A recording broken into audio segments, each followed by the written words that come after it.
Hi and welcome back to our beginner series for watercolor. Today we're gonna continue learning how to paint floral elements, and last time we learned how to paint and mix a limited color palette and to use this for simple shapes of flowers. Today we're gonna focus on extending the range of flowers to paint in a simple way, and we're gonna use the same strokes that we have here already. We're just gonna continue on the paper, and I'll show you how, with very simple ways, create a variety of different forms and shapes and flower types. So let's go. So let's get started. Now we're going to start with lavender. For lavender, we're gonna use the color that goes in the direction of this purple lavender color. If you wanna know how to get here, check out the video of last week. I can leave this below. Essentially what we're gonna do is we're gonna use a lavender color, but you can also use a blue. It doesn't really matter. For the purpose of practicing, of course, you can use any color. It's about how to apply the paint. However, if you really want to paint lavender, I'll suggest you to create a lavender color. Now, this is actually, lavender is it seems complex when you look at it at the painting, but it's actually very simple. So lavender has a long stem and the little flowers are in an elongated shape along the stem. But essentially, every little flower is just pressing the tip of the brush and changing the shape. Obviously, they will have different sizes and to make it look more dynamic, it's useful to change the hue. And we always go from the stem outwards. And some of the flowers will hide the stem. It will go in front. They will go in front. We will add the stem at a later point. And then maybe sometimes they have different layers, so they're not all together. You will find that there's a gap and then they will continue. And this is exactly what we're doing in our case. There you go. You can add as many as you like. I'm going to add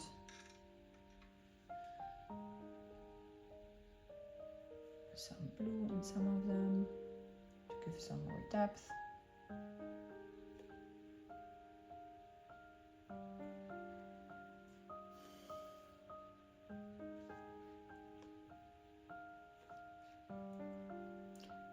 And then we paint the stem.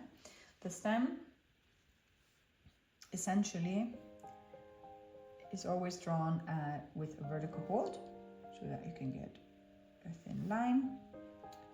And now in between we fill in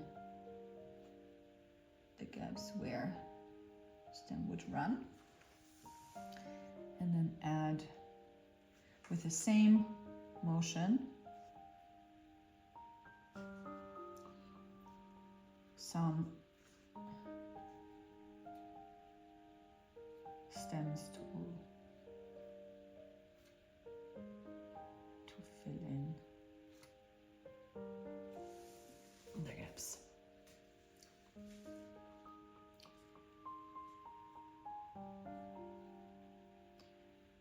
You can also add a leaf, which I'm not even sure they have, but we just added. And it's always a compound stroke. So you're pressing it down, you're pulling it up, you're pressing it down, you're pulling it up, so that you paint with first the tip, then the body, then the tip. Now,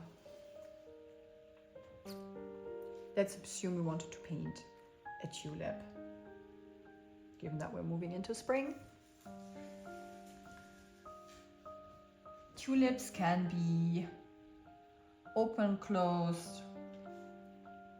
So we're gonna start with a closed one.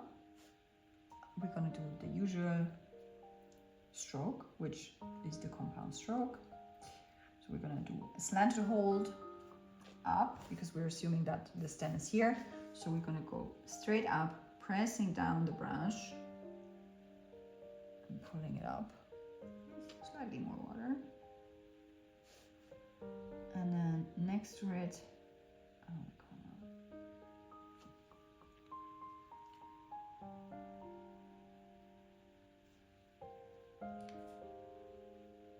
create a petal. And now we're going to leave a slight gap and do a slight curved compound stroke right next to it. This is our closed tulip. If we wanted to create an open tulip, we can do that too. Again, the base is the same. Fill this in. And then usually they have petals on the side. This is a more open tulip. And then we can add our stems. Again, if you wanted to add dimension, you could add some bleed, meaning a little more water on the brush. And it will bleed into the flower.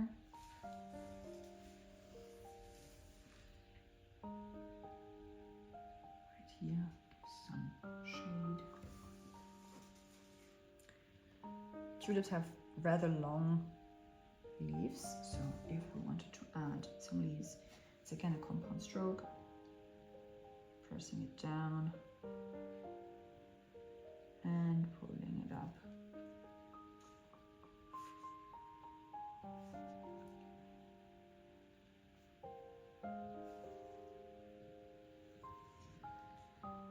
And the same here.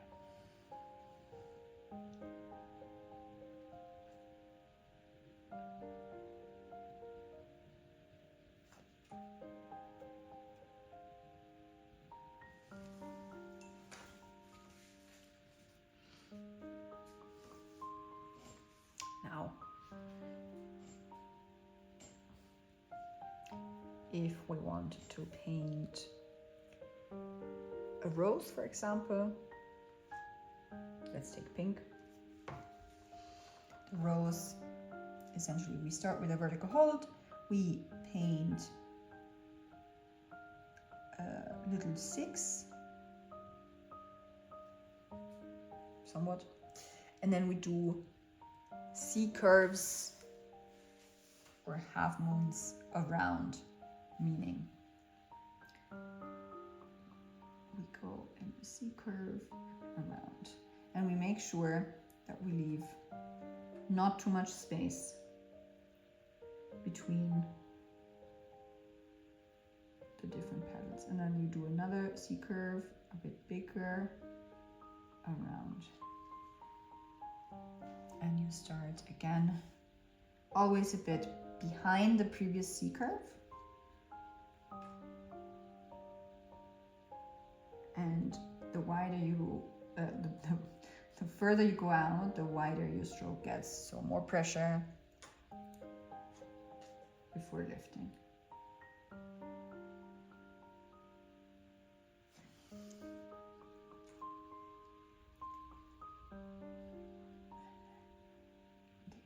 Even wider.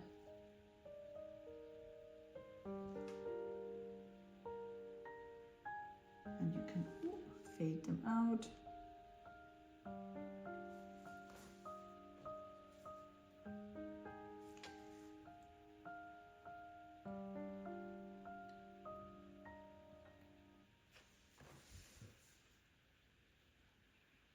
Make them a bit looser.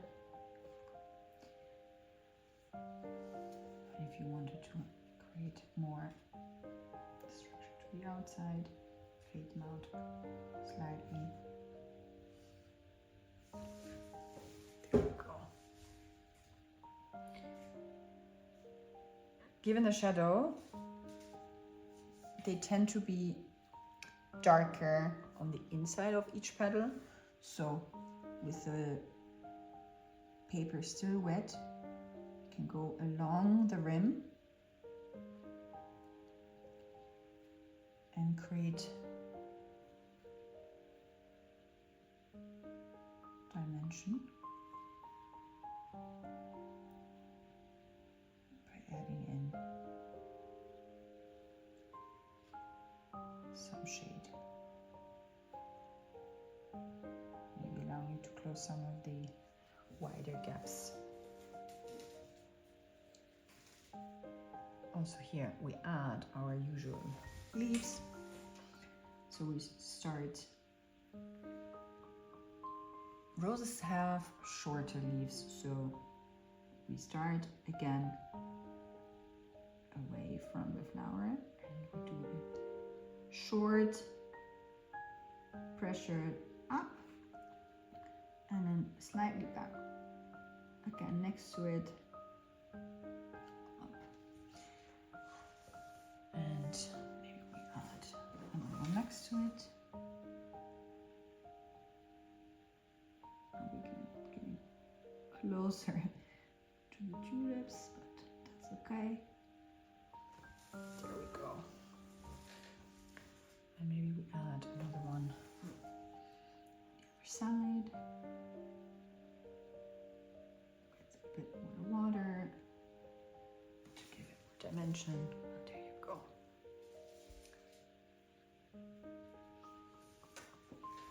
Now, another flower that we can paint that is a very basic form.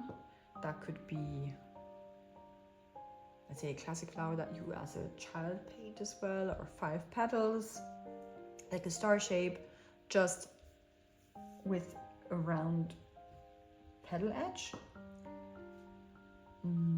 Let's again take pink. That could be, for example, a cherry blossom, which are faded pinks. We take rather quite some water, and we again assume we have the center of the flower and we go around in a star shape away from the center. So we do push out the brush down, we go up. This you can probably barely see. So we add some paint.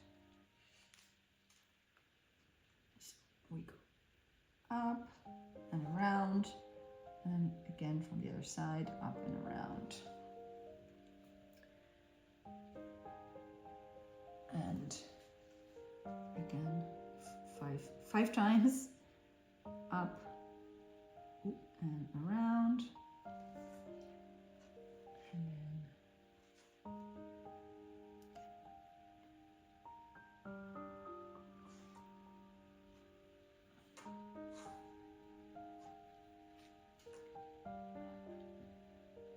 and okay.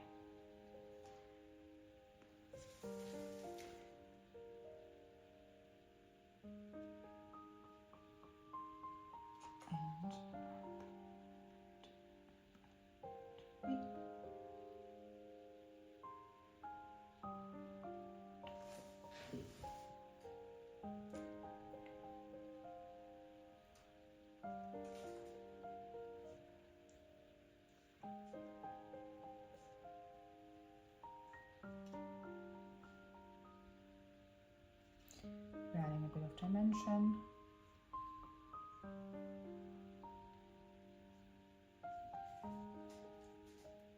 And then we add some black center elements.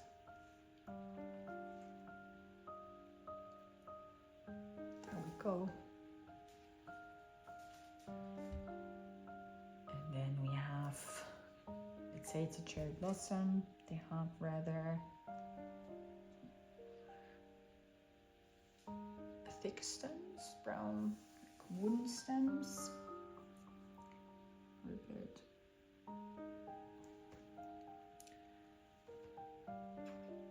thicker. So we add a stem.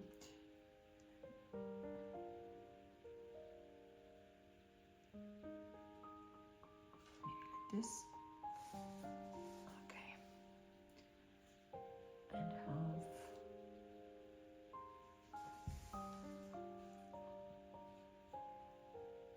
maybe some, what's the English word? Basically not yet appearing. Blooms.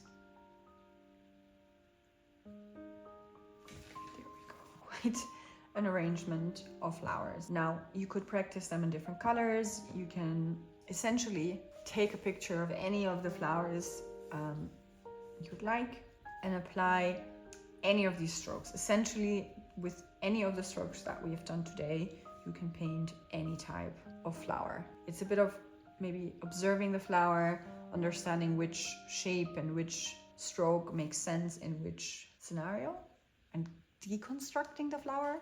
But it's not about being perfect. It's about just having fun, practicing, and maybe you create your very own flower that doesn't exist yet. So I hope you enjoyed this video and are now curious to practice and create your very own flowers. And I can't wait to see you next week. Same time, same place.